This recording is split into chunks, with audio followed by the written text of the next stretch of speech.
Muy amados hermanos, les bendecimos, les saludamos con afecto en el nombre de nuestro Señor Jesucristo, ¿no? Sean bendecidos en todo. Quiero invitarles a que inmediatamente, por favor, venga conmigo a 1 Corintios capítulo 15. 1 Corintios capítulo 15, para que repasemos brevemente en esta lectura algo que el Espíritu del Señor está tratando con nosotros, a fin de que la iglesia del Señor entienda primero y luego reciba como comisión algo que al parecer se ha olvidado en el tiempo y tiene que ver con la predicación del Evangelio, ¿no? Capítulo 15, versículo 1, el apóstol va a decir: además os declaro, hermanos, que el evangelio que os he predicado, de eso está hablando, del evangelio que os he predicado. En el verso 3 va a decir: porque primeramente os he enseñado lo que asimismo recibí, referido obviamente al evangelio. ¿Y qué recibió? Que Cristo murió por nuestros pecados. Cristo murió por nuestros pecados conforme a las Escrituras. 2, que fue sepultado. Bendito sea, algo de esto hablamos ayer. Y que, gloria a Dios, y que resucitó al tercer día, conforme a las Escrituras. Que resucitó al tercer día, conforme a las Escrituras. Lo primero que nosotros observamos y buscamos cuando hablamos del Evangelio de Dios es que sea conforme a las Escrituras. Porque si no se cumple el principio de Dios, entonces estamos hablando de otro evangelio. Y Pablo va a decir a los Gálatas: no es que haya otro evangelio, sino que hay algunos que quieren llevarles equivocadamente por otro camino. Entonces, ¿qué dice la profecía respecto de este hecho de que Jesucristo haya resucitado de entre los muertos? Por favor, acompáñenme en el Salmo 22, Salmos número 22.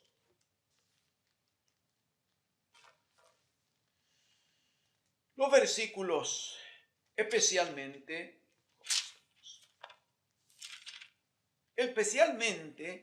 el versículo número 22, vamos a leer. Salmo capítulo 22, verso 22. Pero por favor, hermano, discúlpeme que le ayude un poquito en esto.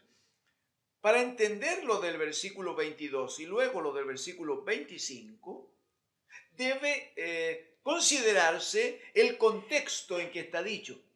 Porque parte el capítulo 22 de los Salmos diciendo: Dios mío, ¿por qué me has desamparado? Usted recuerda que es el gemido de Jesús en la cruz, cuando a causa del pecado él siente que su Padre ya no está presente con él. ¿Y cómo podía si había tanto pecado en él? Parte allí, ¿recuerda?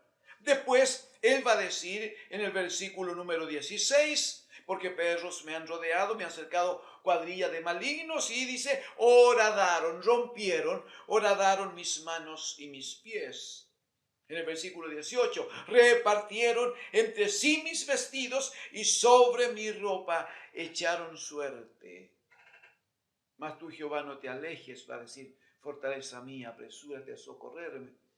Pero en ese estado, en esa condición, verso 22, por favor, dice: anunciaré tu nombre a mis hermanos. Aleluya. En medio de la congregación te alabaré.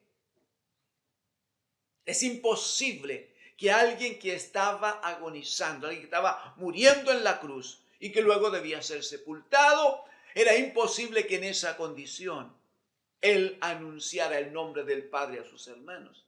Está proclamando entonces, está profetizando entonces que las ataduras de la muerte no van a poder sostenerle, sino que él está diciendo que viene el momento en que él va a poder presentarse a sus hermanos y le dice: anunciaré tu nombre a mis hermanos. En medio, aleluya, en medio de la congregación te alabaré. De esto hemos hablado ya alguna vez, cuando entendemos que al reunirnos como congregación, cuando tenemos la posibilidad de hacerlo físicamente y nos reunimos, primero siempre nos reunimos en el nombre de Jesucristo el Señor. pero con la convicción profunda de que al centro de toda nuestra reunión, al centro del culto, al centro de la alabanza, hay uno.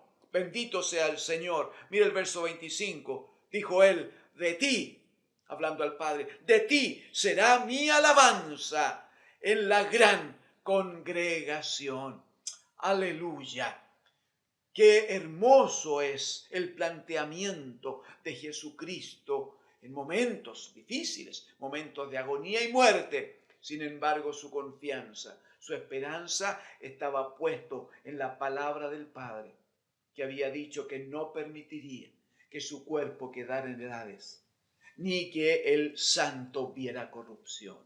Él confiaba en su Padre. Bendito, bendito y alabado sea el bendito Hijo de Dios. Muy bien, muy bien. El profeta Oseas, amados hermanos, profeta Oseas hacia su lado derecho, en el capítulo 6, por favor. Esto está dentro de lo que hemos trabajado estos últimos días, los llamados profetas menores, ¿no? Oseas, capítulo 6, hermanos. Los primeros tres versículos.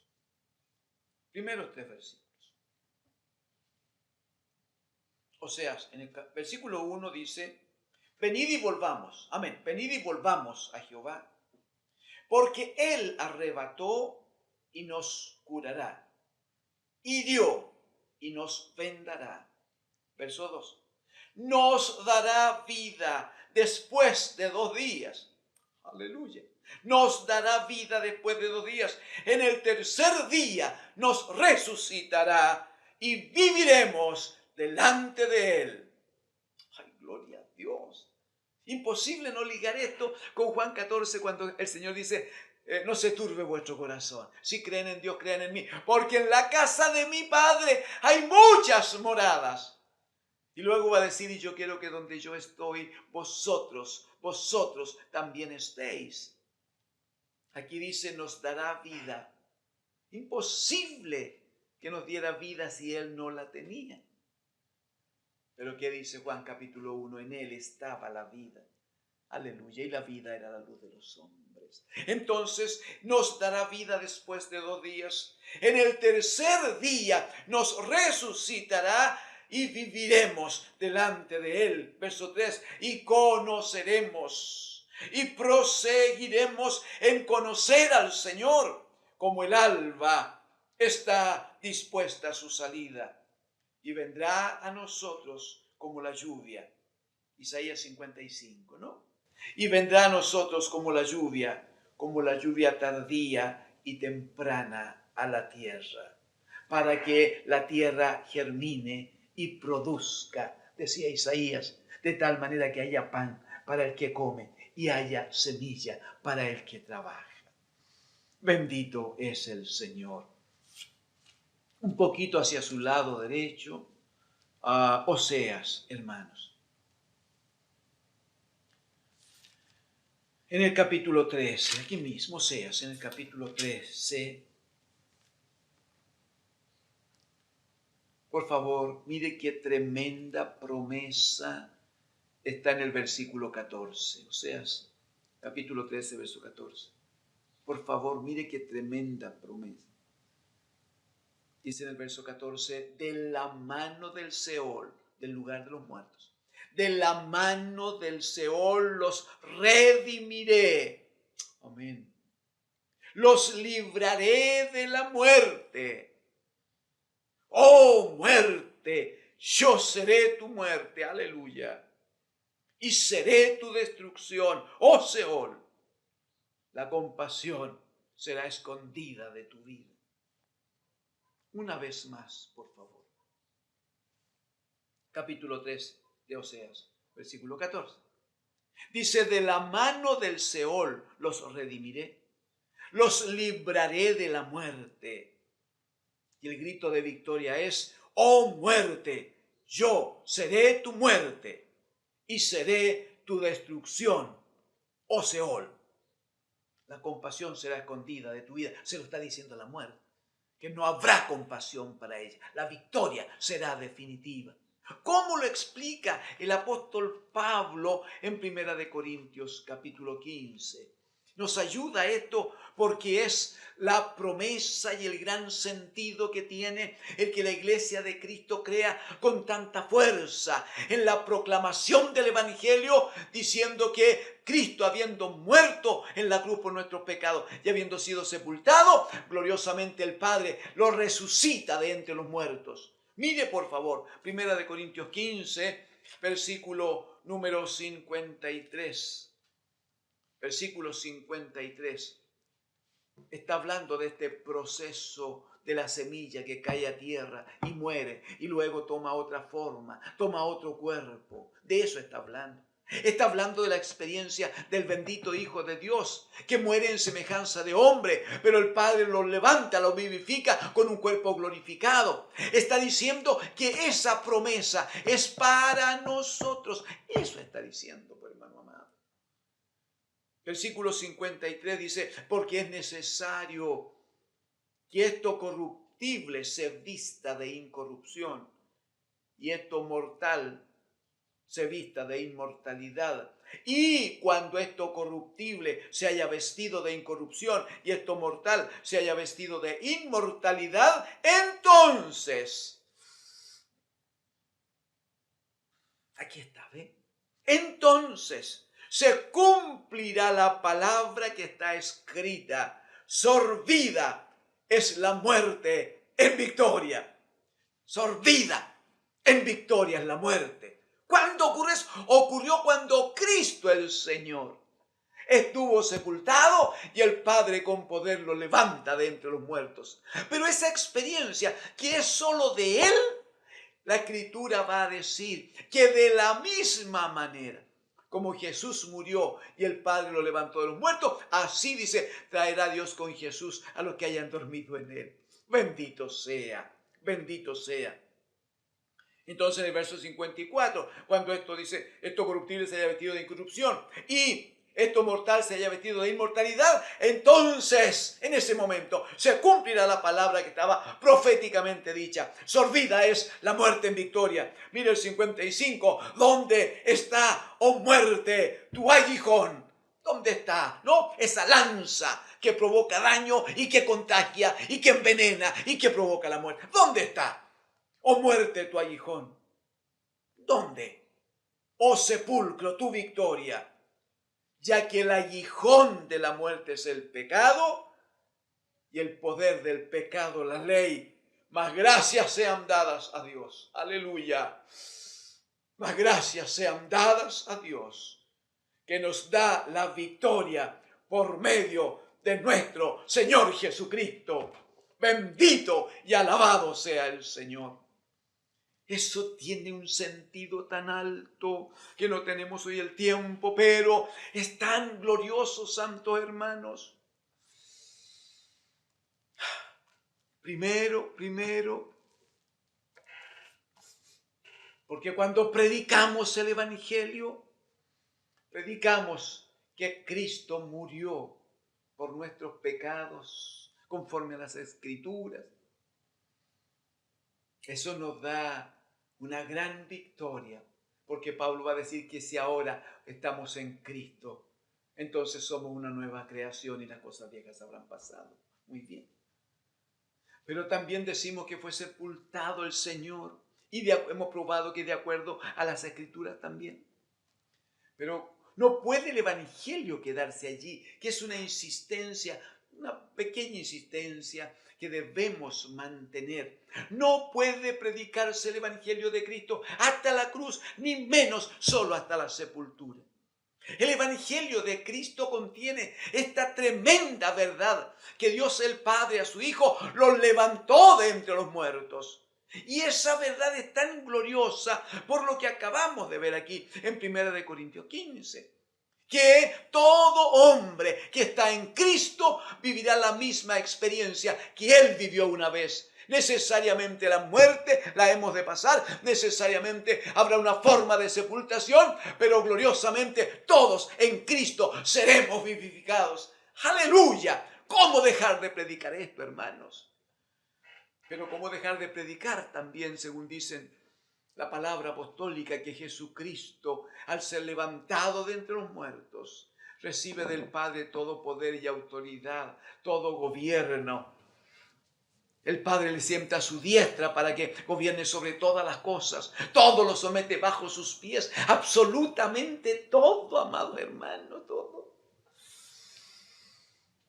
Entonces, permítanme, no es el propósito hacer listas de cosas, pero permítame en el nombre del Señor exhortarles a que, pretendiendo que estos son tiempos de enseñanza, si bien yo reconozco que me entusiasmo un poquito a veces y transformo la enseñanza en una predicación, pero la idea es que la iglesia tome la palabra del Señor y la pueda aplicar y la pueda vivir, ¿no? La idea es que la iglesia del Señor pueda tomar, ¿no?, por la gracia de Dios lo que le es confiado, ¿no?, conforme a las Escrituras.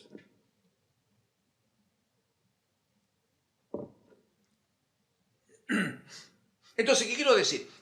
¿Por qué es que para la iglesia es tan importante especialmente esta gloriosa declaración, la revelación de esta parte y esta forma del Evangelio? ¿Por qué? Hay algunos hermanos nuestros, algunos jovencitos que tienen papel y lápiz allí.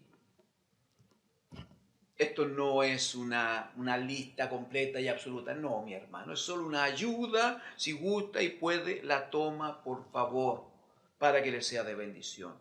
Yo pondría, ¿cómo es que para la iglesia es de tanta bendición el hecho de que Cristo haya resucitado de entre los muertos?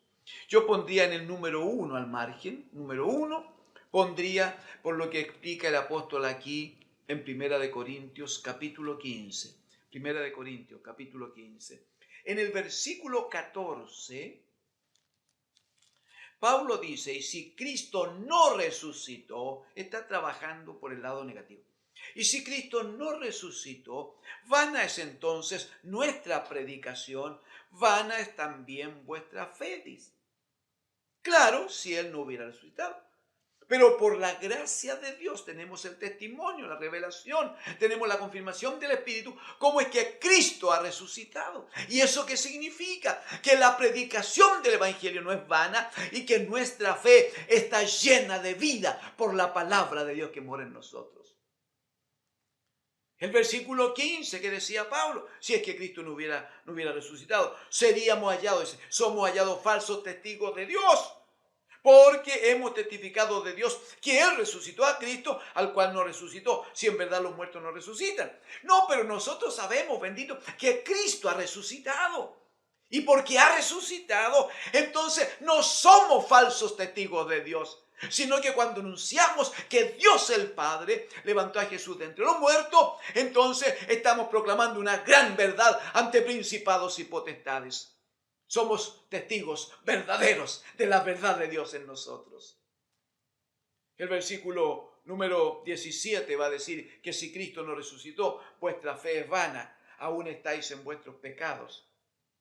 Pero ya sabemos por la palabra de Dios que habiendo resucitado Cristo, nuestra fe está fortalecida en Él. Pero tenemos testimonio de eso, pues hermano, porque no hemos permanecido, bendito sea, no hemos permanecido en nuestros pecados, sino que ha operado en nosotros por la muerte y resurrección de Cristo, ha operado su sangre gloriosa que ha limpiado nuestra vida, ha limpiado nuestra mente, ha limpiado nuestros cuerpos. Y ahora somos nueva creación, nueva criatura en Cristo, el bendito Hijo de Dios.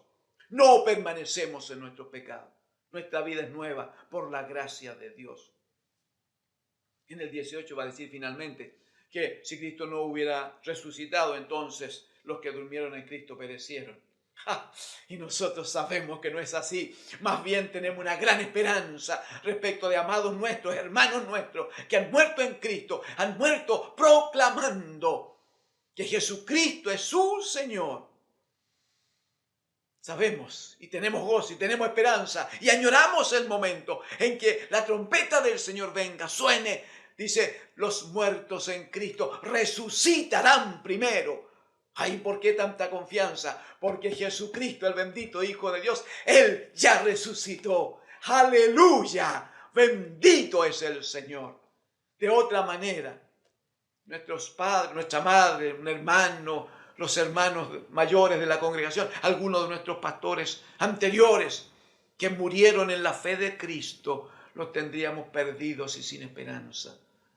Más bien ahora añoramos que Cristo el Señor venga, deseamos que Él se manifieste, deseamos que se establezca la gracia del Señor para que les volvamos a ver en la resurrección de los muertos.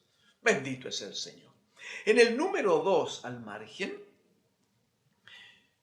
yo quiero que considere 1 Corintios capítulo 15, versículo 20, porque hay una promesa preciosa allí. Dice: más ahora, Cristo ha resucitado de los muertos, primicias de los que durmieron es hecho. Primicias. Usted sabe ya que esto de la primicia son los primeros frutos. Luego viene una amplia, una gran cosecha. Aquí está dicho que porque Cristo resucitó de los muertos, Él es la primicia. Él es el primer fruto delante del Padre. Pronto vendrá una gran cosecha, que somos todos aquellos que hemos creído en Cristo, el bendito Hijo de Dios. Es por la victoria de Cristo sobre la muerte y sobre la sepultura que está garantizado para nosotros la victoria también sobre la muerte, sobre este cuerpo temporal, sobre esta forma de vida. Es en Cristo el Señor. El apóstol va a decir, no busque nada, pero va a decir allá en Colosenses capítulo 1, verso 18, va a decir que Cristo es el primogénito de entre los muertos. Esa promesa tiene el mismo sentido. Dice que Él es el primogénito de entre los muertos, dice, para que en todo tenga la preeminencia. Lo que está diciendo no es que es uno, no es el único que ha resucitado. No dice que es el primogénito, es el primero, porque después de Él, todos nosotros, bendito sea, seremos con Él resucitados. Por eso que no hay miedo a la muerte, hermanos. Los hijos de Dios, no importa que pasen un poco los años, no importa que los huesos no funcionen como antes, no importa que no podamos correr los 4 kilómetros que antes corríamos a alta velocidad y solo estemos corriendo 1. No importa, lo que importa es que si mañana nos alcanza la muerte, será una cosa temporal, porque no habrá muerte definitiva, solo dormiremos. Y porque Cristo resucitó de los muertos, nosotros con Él también seremos resucitados. Bendito, bendito es el Señor. Por favor, en el número 3, yo le invito a poner lo que está escrito allí en Colosenses 1:18, hacia su lado derecho, Colosenses 1:18, en la primera frase, la primera parte. No es que todo lo demás no sea precioso, sí lo es. Pero para poder hacer esta pequeña enumeración necesitamos leerlo de esta manera. Colosenses 1:18 va a decir Él, hablando de Jesucristo, ¿no? Él es la cabeza del cuerpo, que es la iglesia. Bendito el Señor. Él es la cabeza del cuerpo, que es la iglesia. ¿Qué está diciendo? Que cuando el Señor muere sepultado y el Padre lo levanta de entre los muertos, la amada iglesia del Señor no queda sola, no queda suelta, no queda descubierta, no queda haciendo cada uno lo que le parece. No, no, no. El Padre lo da, dice, lo da como cabeza a la iglesia, la cual es su cuerpo. Significa que la iglesia como cuerpo de Cristo tiene quien le gobierne, quien le ordene, quien le enseñe, quien le guíe, quien le proteja, quien le santifique. Y finalmente, quien ha dicho, si me fuere y os prepararé el lugar, vendré otra vez y os tomaré a mí mismo, os tomaré como mi propio cuerpo, para que donde yo estoy, vosotros también estéis. Esto no hubiera sido posible si Cristo no hubiera resucitado. Amén al Señor. En el número 4, por favor, que usted está poniendo allí, ponga el cumplimiento de aquella palabra profética que antes revisamos del Salmo número 22. Salmo 22, versículos 22 y 25. No, déjelo puesto allí, no lo vamos a leer porque lo conocemos. Pero dice allí el Señor, y está hermosamente dicho en Hebreos capítulo 2 también, a partir del verso 11, cuando dice que el que santifique y los que son santificados. ¿Recuerda? Dice, de uno son todos. Y siendo Él el bendito Hijo de Dios, dice, por lo cual no se avergüenza de llamarnos hermanos. Y reproduce esta parte del Salmo 22 diciendo, anunciaré, bendito, anunciaré a mis hermanos tu nombre y en medio de la congregación te alabaré. Ninguna de esas cosas serían posibles si Cristo no hubiera resucitado. Es porque Él resucitó y se ha sentado a la diestra del Padre y ha sido dado por cabeza sobre la iglesia, que Él puede identificarnos como sus hermanos menores, y Él se ha comprometido a mostrarnos al Padre. Anunciaré a mis hermanos tu nombre, pero nos llama así, hermano amado, nos llama a sus hermanos. ¡Aleluya! Bendito es el Señor. Alabado es el Señor, siendo Él el Rey de la gloria, siendo el inmortal, el invencible, siendo Rey de reyes y Señor de señores. Una vez que vence la muerte, la tumba, Él dice al Padre, he aquí, yo y los hijos que Dios me dio. No se avergüenza en llamarnos sus hermanos. Pero hermosamente dice que de allí en adelante, cada vez que la iglesia se reúna, en medio de la congregación aleluya, como lo hemos enseñado a la iglesia del Señor, no hay día en que nos reunamos para cantar, en que el que preside la alabanza sea el bendito Hijo de Dios. Nunca nos reunimos como cosa religiosa, nunca nos reunimos por cumplir, nunca nos reunimos para estar un ratito pasándolo bien. No, nos reunimos en torno a Cristo para que Él nos muestre, nos anuncie, nos enseñe al Padre por la palabra, pero Él es el que preside toda alabanza. En medio de la congregación dice, te alabaré, bendito, bendito es el Señor. En el número 5 que usted está llevando en la lista, les ruego que ponga una verdad tremenda y preciosa. Él es hecho por el Padre, el gran Rey sobre su pueblo. Apocalipsis dirá Rey de reyes y Señor de señores. La profecía que había en el Salmo 110 es, dijo el Señor a mi Señor, siéntate a mi diestra hasta que ponga a todos los enemigos debajo de tus pies. Muy bien. Pero Pablo lo dice de una manera que me bendice. Primera de Timoteo, capítulo 1, hermanos. Hacia su lado derecho, unas pocas hojas. Primera de Timoteo, capítulo 1. Por favor, en el versículo 17, 1:17. 1:17. Dice el apóstol, por tanto, al Rey de los siglos, inmortal, invisible, al único y sabio Dios, sea honor y gloria por los siglos de los siglos. Amén.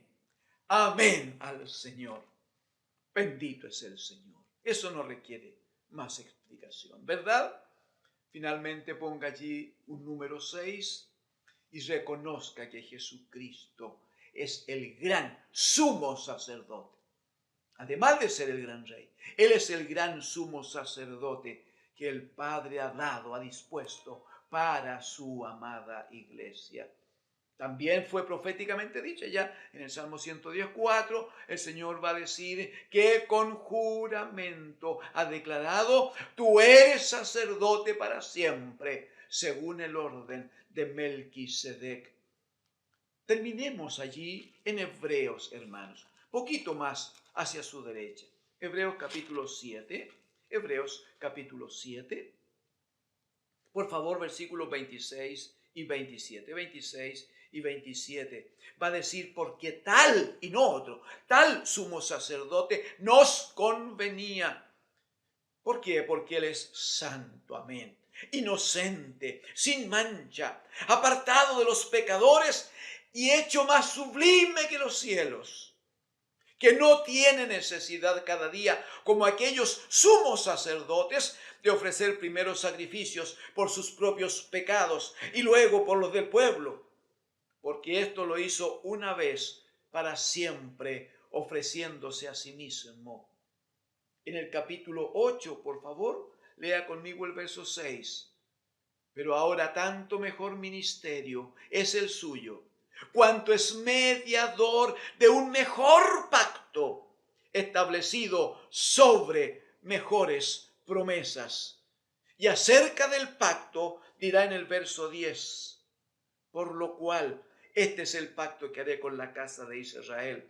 Después de aquellos días, dice el Señor, pondré mis leyes en la mente de ellos y sobre su corazón las escribiré y seré a ellos por Dios y ellos me serán a mí por pueblo. Y ninguno enseñará a su prójimo, ni ninguno a su hermano diciendo, conoce al Señor, porque todos me conocerán, desde el menor hasta el mayor de ellos, porque seré propicio a sus injusticias y nunca más me acordaré de sus pecados y de sus iniquidades. Alabado es el Señor entonces.